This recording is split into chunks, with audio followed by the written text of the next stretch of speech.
श्री स्वामी समर्थ.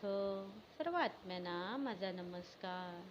आई आपली परीक्षा घेत असते तेव्हा नेहमी आपण आईवरच विश्वास ठेवून बिनधास्त राहावे. त्या परीक्षेला खंबीरपणे उभे राहायचे व आईला म्हणायचे, आम्ही परीक्षा देऊ, मेहनत घेऊ, कष्ट करू, पण ह्या परीक्षेत तूच आम्हाला उत्तीर्ण करणार हा आमचा विश्वास आहे. अशा आपल्या सकारात्मक ऊर्जेमुळेच अर्धी परीक्षा आपण जिंकून जातो. कारण आई त्याच लेकराला परीक्षा देत असते जो ती परीक्षा पेलवू शकतो. आई फक्त बघत असते की खरंच आपला विश्वास आईवर आहे ना, तो डगमगत नाही ना.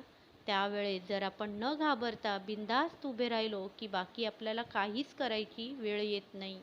जे समोर येतं आहे त्याला सामोरे जा, माघार घ्यायची नाही. पुढचा मार्ग आई दाखवणार. लक्षात ठेवा, भिवून हार मानून जर माघार घेतली की समजायचा आपला आईवरचा विश्वास डगमगला.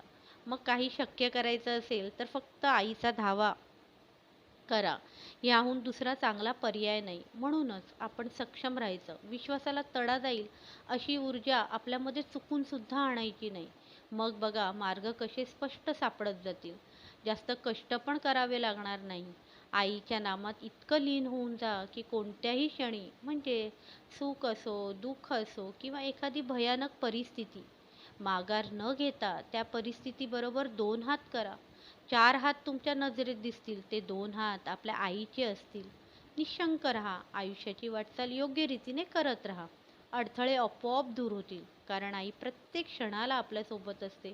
फक्त ते आपल्याला दिसून येत नाही. म्हणूनच स्वतःला इतकं खणकर बनवा की कितीही अडथळे आले तरी न घाबरता आईच्या नामाने त्याला सामोरे जा.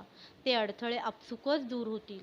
आईचा महिमा अगाध आहे. ज्याला हा महिमा कळला की मग बघा, आईच्या मायेला तुम्ही कसे पात्र ठरतात. कोणतीही वेळ कारणाशिवाय येत नाही. त्यामागे पण खूप कारणे असतात. ह्याला समजून घेणे खूप कठीण असते. पण जर ते समजून घेतले की मग कसल्याच गोष्टीची भीती वाटत नाही. जेव्हा या सगळ्या भीतींवर, परिस्थितींवर आपण मात करतो, तेव्हा मात्र सगळ्या गोष्टी ज्या आपल्याला हव्या असतात त्या सगळ्या गोष्टी आपल्या पायाकडे लोटांगण घेताना आपल्याला दिसतील. म्हणूनच आपण सगळ्यांनी थोडं धैर्य ठेवले पाहिजे. सगळ्या गोष्टी वेळेनुसार आपल्याकडे येतात, पण आपल्या घाईमुळे, उतावळेपणामुळे त्या अधिक दूर होतात. कारण हीच तर आई परीक्षा घेत असते की आपण धैर्य ठेवत आहोत की लोभामागे पळत आहोत. आईची कृपा करून घ्यायची असेल तर धैर्य ठेवणे खूप गरजेचे आहे. कारण आई आपली योग्य वेळ आली की योग्य ते देतेच. कारण त्याच वेळेला आपल्याला त्या गोष्टीची गरज असते. पण आपल्या उतावळेपणामुळे आपण चुकीच्या वेळेस चुकीची अपेक्षा करतो. मग सगळ्याच गोष्टींचे होत्याचं नव्हतं होऊन जातं.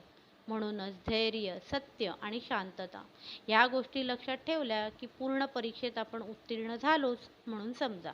मग आई पण आपल्याला अगदी प्रेमाने आपल्या कुशीत घेते आणि ह्याच तर वेळेची आपण आतुरतेने वाट पाहत असतो.